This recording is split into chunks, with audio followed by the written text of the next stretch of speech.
Increasingly, Teesdale Sixth Form is receiving applications and is enrolling students from different schools. So they have done their GCSEs at a different school, and then they have decided to do their sixth form study at Teesdale.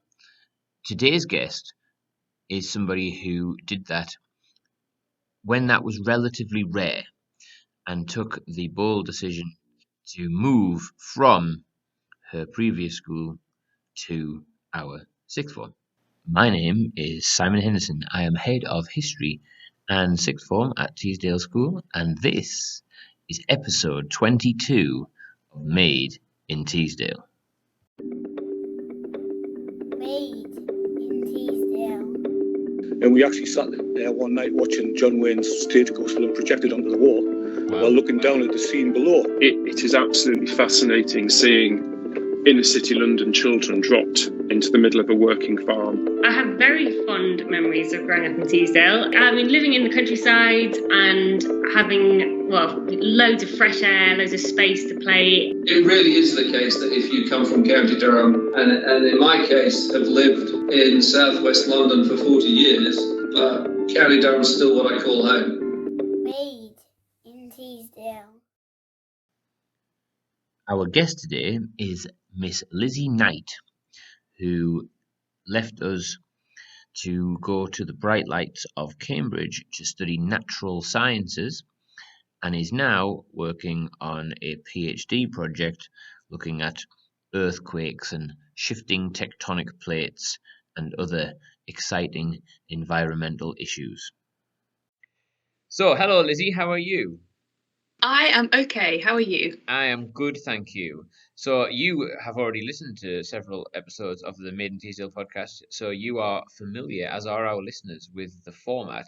Could you start by telling us a little bit about your formative years in Teesdale? Yeah, so I actually moved around quite a lot when I was a kid because my dad was in the Navy. So when I was sort of a toddler, we lived in Oman and then we moved to New Zealand. So I did primary school in New Zealand, and then we eventually ended up coming back to the UK and coming back to Barnard Castle just before I started secondary school. So I actually did sort of secondary school up to GCSEs at Barnard Castle School, got to the end of GCSEs, kind of thought that I might want a sort of a change in scene. Obviously at that point people start considering where to go for sixth form, and I just remember coming to Teesdale on one of the open days, or maybe it was like the induction week, and I just loved it. I just knew it was the right place for me. I felt really comfortable, made lots of friends right from the start. All the teachers seemed so enthusiastic about their subjects and supporting the students. And I just felt that that was where I wanted to be for sixth form, really. Yeah. That's quite unusual, I guess. It was quite unusual for somebody to come from the private school in Barnard Castle and then sort of come across to Teesdale. Did sort of any friends question why that was, or that was an interesting move that you've made there, Lizzie? Yeah, I mean, admittedly, I never really fitted in at Barney School, so it did feel a bit more natural coming over to Teesdale. But I think actually part of the decision was made because I'd gotten quite involved in a lot of the music stuff that was going on at the Hub whilst I was sort of doing my GCSEs. So even whilst I was at Barney School, I had met and made friends with lots of people at Teesdale. So even when I moved across, it wasn't like I was a complete nobody and didn't know anyone. So I kind of, sort of had those connections already and knew that it would be all right. It's interesting because I recently interviewed Jay Bowes for this podcast, and so the music at the Hub and the band that you were in, Kerosene. Now, I asked him when we were done this episode of the podcast. I said, "Oh, Jay," I said, "Do you think we'd be able to play a little bit of Kerosene music in your podcast episode?" I mean, I said, "I don't know who has the rights to it." He said, "Lizzie. Well, if Lizzie says it's okay, then it's okay." So he appointed you as like manager. So if we can have your permission for that episode of the podcast, which will probably go out before this one, so people will know your answer. The people will already know that you said, hopefully, yes. He suggested that you were definitely the sort of management of that band. Oh, gosh. I mean, I think that kind of fell on me by accident. Tom Saxby was definitely the official manager of Kerosene. Okay. So he kind of unofficially has the rights to stuff. It just so happened that I was the one that filled out the online form where you have to assign rights to stuff. So technically, officially, I have the rights, but I think you should probably talk to Tom about it. Okay, I'll give my go ahead for now. I suspect that Tom's not too litigious, so he'll enjoy the promotion. Yeah, so. absolutely. And Jay seemed to be under the impression that if you play less than 20 seconds, it's all good. So you could have the whole album, little introductions of each thing. Yeah, you can just stitch all the little segments together, Yeah. and then you'll have a complete song. Absolutely. So you were very musical, hence you were in Kerosene, but actually it was a science passion that kind of drove your academic pursuits. Talk to us about the subjects you did at A level and what you enjoyed about them. Yeah, so I was actually very conflicted in choosing my A-level subjects. I had kind of finished my GCSEs and I kind of enjoyed everything and didn't really want to drop anything. And for a while, I was really torn between doing science and also doing languages. And honestly, I'm not really quite sure how and when I exactly made the decision. I think possibly when I was just thinking about what kind of career I might want to have and actually do, I just felt like I sort of knew a bit more about what scientists sort of did in the world and ended up settling on that. And kind of the more I read about it and the more I sort of looked into the A-level courses, I was like, yeah, I think this is what I want to do. So yeah, I did physics, chemistry and maths and further maths. And then I also did geography AS because I was just desperate not to drop things and tried to do as much as I possibly could fit into the timetable. And actually the geography was really interesting to me, and I was really sad when I kind of had to drop that going into the second year of A levels, because admittedly it was just a bit too much timetable wise, but I really enjoyed that. And actually doing the geography, I think, influenced what I ended up then choosing at university, because I now study earth sciences, and I think kind of keeping something that was a bit more applied and not necessarily kind of theoretical science really kind of helped to guide me in making decisions sort of further down the line. Good, interesting. So, what you talk about what you're studying now? What course did you apply to, and what did you end up doing as an undergraduate?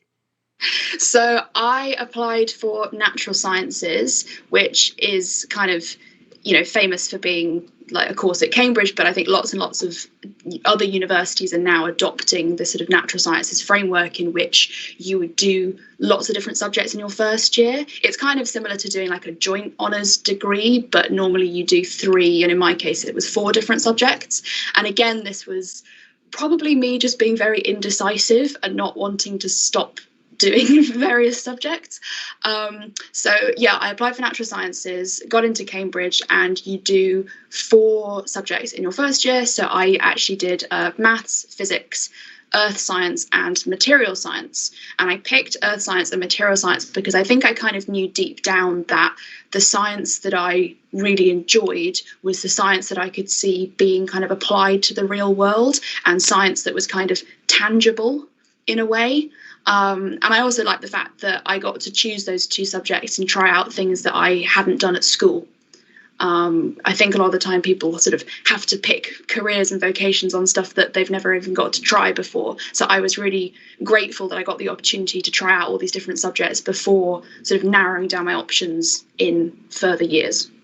So is earth science is the opposite of sort of otherworldly science? Is it the opposite of theoretical stuff? Is it more sort of nitty gritty stuff? Is that why they call it earth science?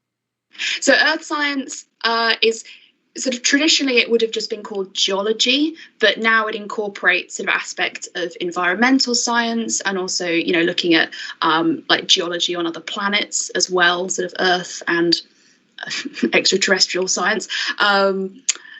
Yeah, but it's definitely a more tangible subject. I liked the fact that we went into practical classes and were basically just presented with a tray of rocks, and we had to try and identify them. I thought that was pretty fun when we first started doing the course. Yeah, and I think ultimately, because earth science is what I ended up specialising in and what I now do for my PhD, I think I just enjoyed something where you can actually go out into the world and see these processes happening, sort of on a sort of human level. So, PhD, I come at it from a sort of history perspective. So, you write a big long thesis about something that happened in the past, and you use some sources that other people haven't used, and you try and say something relatively original. Um, I suspect that an earth science PhD is a little bit more applied than that. What is it that you are trying to discover? What is it that you are trying to do?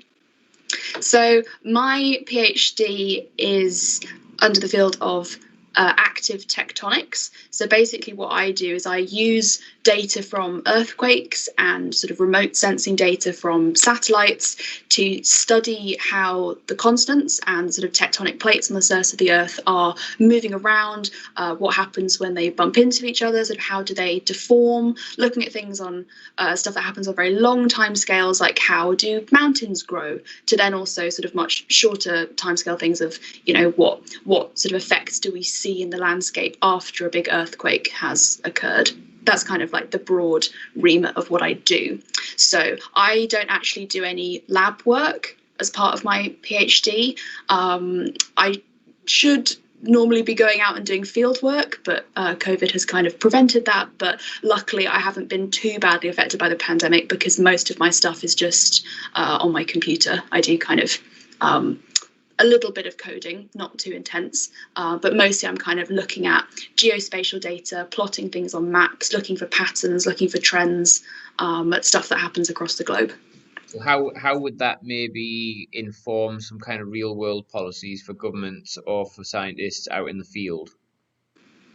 Yeah, so basically anything to do with earthquake science is useful in advancing our understanding of earthquake processes, and that all kind of leads into kind of risk assessment and looking at how you can quantify earthquake hazard in various places. You know, in the UK, we don't really have to worry about that kind of thing because we don't get many earthquakes. We're very far away from tectonic plate boundaries. However, if you lived in somewhere like California, you would be very interested in. So we don't try. It's silly to say anything about earthquake prediction because we can't do that, but you can at least come up with some kind of idea of what might happen or what the implications might be and sort of preparing for a future event. So anything sort of under the realm of earthquake science ends up in some way being linked to the idea of risk management and assessment. If I was filling out one of those home insurance forms where you have to tell them how close a tree is to your house or if there's any risk of flooding, where in the world would be the most dangerous place to put my house that I'd be most at risk of being in the center of an earthquake? Well, yeah, I think somewhere down the west coast of America is probably not a fantastic place to be. Obviously, I think we probably are all aware of the terrible Boxing Day tsunami, which hit Indonesia in 2004. So obviously it was the tsunami that caused most of the damage, but it was caused by a huge underwater earthquake. So definitely somewhere where there could be the possibility of a sort of earthquake-generated tsunami is also not somewhere where you would necessarily want to be. And do you think that's probably more risky? Like, that's I would imagine that's more likely to cause extreme damage than an earthquake on land, in the sense that you're going to have massive amounts of flooding. Yeah, I think it depends which way you look at it and what you're counting as damage, in the sense that a tsunami, as you say, can affect like huge areas. The flooding can be incredibly damaging, but in a lot of areas across the world, we do have tsunami early warning systems. So even if buildings get destroyed, people can often get to safety before the event occurs. Whereas in an earthquake, you really don't get enough time to do anything other than perhaps get under a table and protect yourself. And that's kind of where most of the casualties come from in those sort of events. Yeah. And in terms of infrastructure of countries, places on the west coast and other places that are dangerous, can you sort of design structures and buildings that are going to be better able to withstand an earthquake, or if it's a really big earthquake, it's just all bets are off and your building's going to get totaled? Yeah, no, I think there have been some big advances in sort of earthquake engineering, looking at how to make buildings not necessarily sort of earthquake proof, but at least safe enough that they wouldn't necessarily collapse and sort of kill people, have them strong enough to withstand events and get people out. I actually do remember growing up in New Zealand, which in itself can occasionally get rather large earthquakes from time to time. We lived in Auckland, and I do remember that there were certain buildings sort of downtown in the city that had all these sort of external structures. I remember them being kind of like crisscross frameworks across the outside of the building that I think was just to help them have a bit more structural integrity when it comes to earthquake shaking. Actually thinking about it, maybe having lived in New Zealand and maybe more aware of things like earthquakes and volcanoes, I think that probably did end up playing into what I ended up studying further down the line. This might be otherworldly science as opposed to Earth science. Do we know if they have earthquakes on any other planets? Do they have tectonic plates and similar things on other planets in the solar system?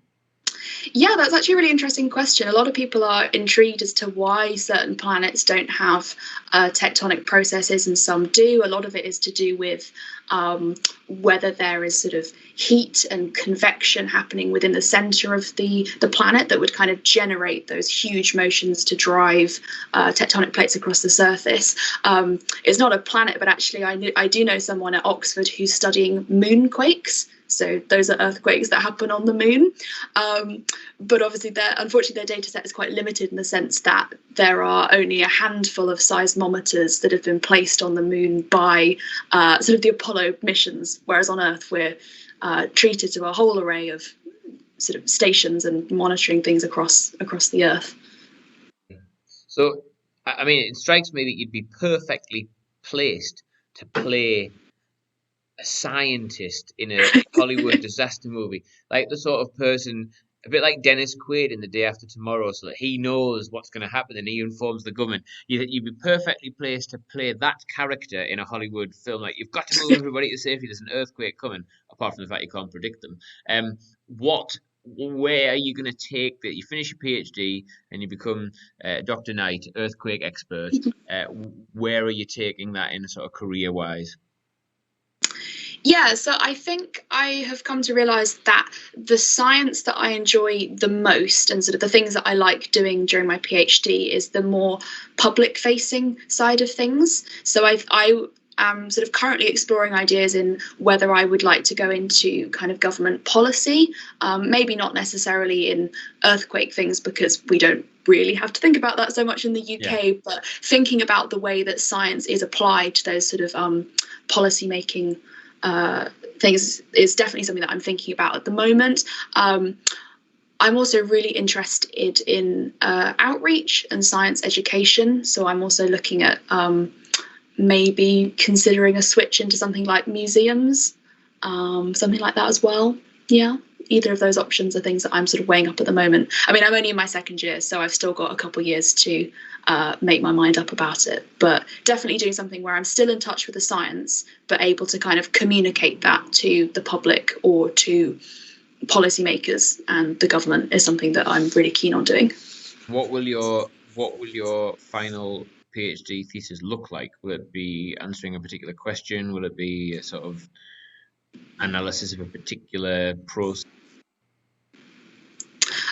So I still have not completely decided on sort of the official title of my PhD, because the way that science PhDs are sort of concocted is you kind of come in with a general idea of what you want to study and you just kind of see where it takes you, and what you end up doing. But the way that my PhD is going to be broken down is probably into 3 kind of mini projects within the overall framework of basically studying how tectonic plates deform and in particular looking at how mountain ranges grow and the characteristics of earthquakes that happen along the edges of mountain ranges, and what different mountain ranges and their earthquakes can kind of tell us about different processes going on around the globe. So I've kind of just finished up the first project of my PhD, which was looking at the mountains and earthquakes happening in New Guinea, and I'm just starting to move on to kind of the next stage, where I'm currently doing a little bit of research looking at mountains in Iran. So that's sort of the next place that I'm studying. And who, certainly from my perspective, the work that I did, you write some stuff and then you give it to your supervisor, and your supervisor's like, that's all right, or it's not. Or I'm not really sure you can support that argument because your evidence isn't very strong there. Some of what you're doing, people haven't necessarily studied it as much, and some of what you're doing, maybe it's not sure whether you are right or wrong. Who checks it and goes, "Oh, here, Lizzie, like you've made some wild accusation there based on the data," or what's that process of? Because some of it's experimental, we don't really know the answer. Yeah, that's a good question. So I do work quite closely with my supervisor. We talk a lot, and he's is always kind of checking up on what I'm doing. So if I've done something completely wrong, he'll be the first person to step in and be like, "Why on earth have you used that method? That's ridiculous." But actually, we've just finished up writing our first paper on New Guinea, so that's going to be sent off for review, and that will be kind of the first stage at which people will come back and be questioning what we're doing, which is a bit stressful, but it's always good to get other people's input in it. But actually one of the difficult things that I found about studying New Guinea in particular is that area of the world really has not been very well studied before. Mostly because it's just a gigantic island covered in rainforest. It's not exactly very hospitable. It's not great to go and do field work.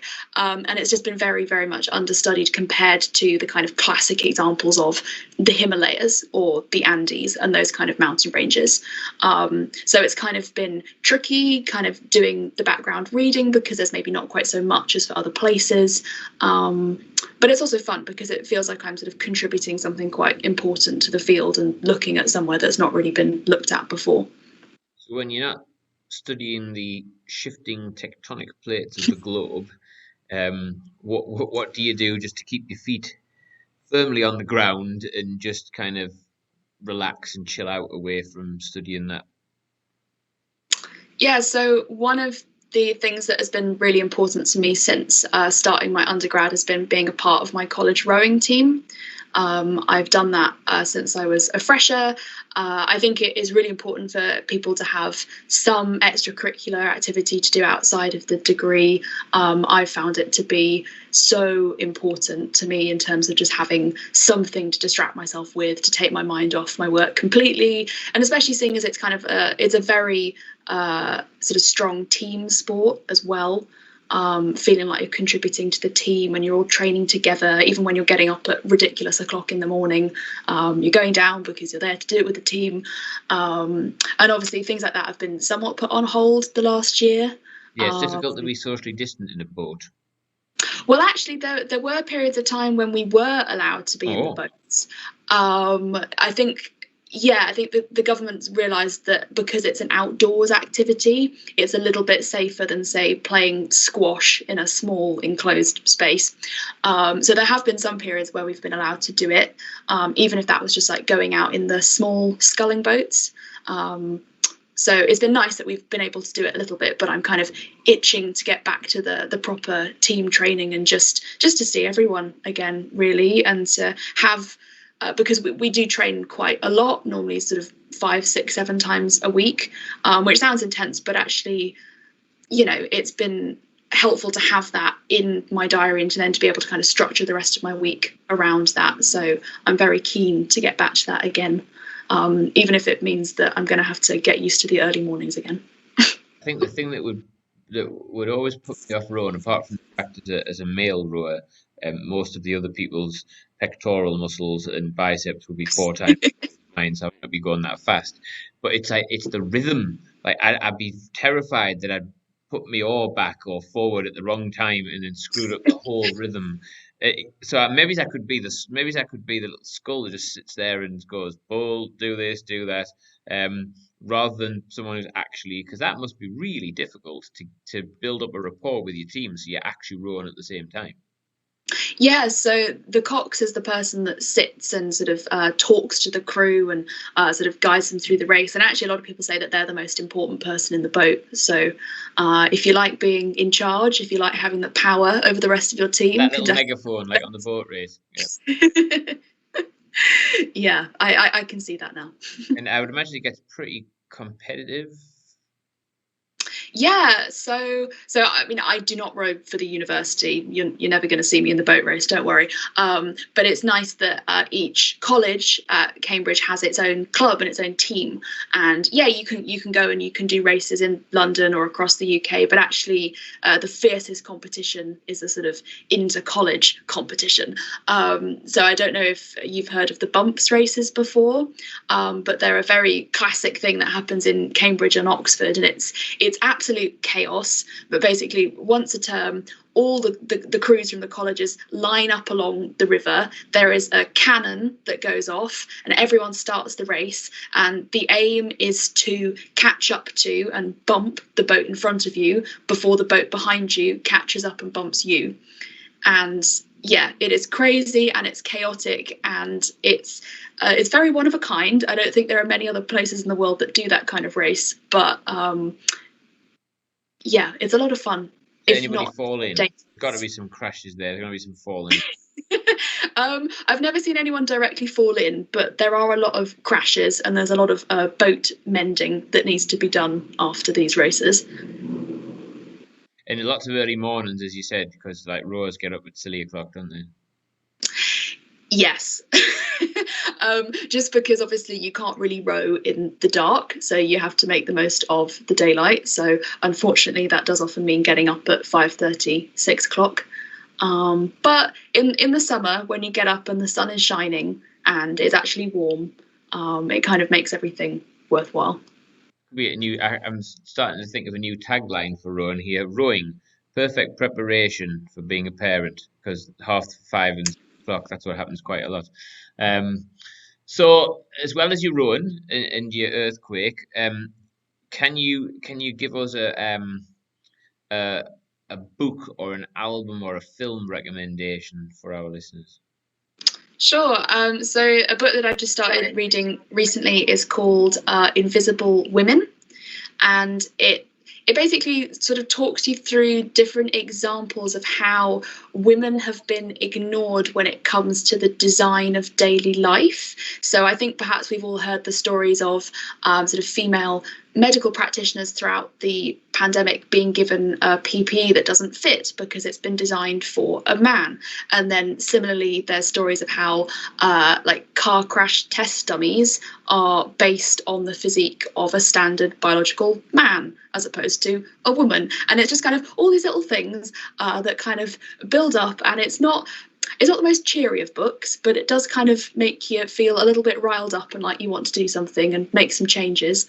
So that's one recommendation. Music. What have I been listening to recently? There has been a new album out from Maximo Park, who are a great northern band from Newcastle. It's very upbeat. I've been listening to that a lot to get me sort of pumped up to do some work. So could definitely recommend that as well. In terms of that thing that you mentioned about Invisible Women, how many earthquake specialists are female? Is it a male dominated thing, or is it not gendered at all? So for earthquake science in particular, I'm not quite sure of the breakdown. I think traditionally, geology and earth science has been a very male-dominated, particularly white male-dominated field, because so much of geology used to be romping around in the field, going out on these big expeditions. And there has been a massive push over the last sort of few decades for it to become a more inclusive and diverse subject. But I think, as is the way for most science subjects, there's still quite a way to go, unfortunately. But definitely in the sort of department that I work in and the group that I work in, actually the research group is mostly women. So that's been nice. Well, Lizzie, it has been an absolute delight. Our listeners will enjoy listening to the conversation as much as I've enjoyed having the conversation. Well, thank you for inviting me. It's been really lovely to speak to you and reminisce on childhood memories. You're very welcome. It was lovely to catch up with Lizzie and hear about all the exciting things that she is doing. That episode of Made in Teesdale, as in fact all episodes of Made in Teesdale, was recorded during lockdown, but this is going out on our social media sites as we move out of lockdown. So there are only a few more episodes in the can, so to speak, of interviews, conversations that were recorded during lockdown. So I am not going to say, as I usually say, if you have an interesting story, get in touch, as we are coming to the end of our Made in Teesdale podcast series, and there are only a few episodes left to air after this one. However, we will be exploring some new ideas for podcasts in the coming weeks and months, so continue to watch this space for more content in the future. Next week, there will be another Made in Teesdale episode, and there will be 2 more after that, and then that is the end of this series. Until next time, then, take care, stay safe, bye bye.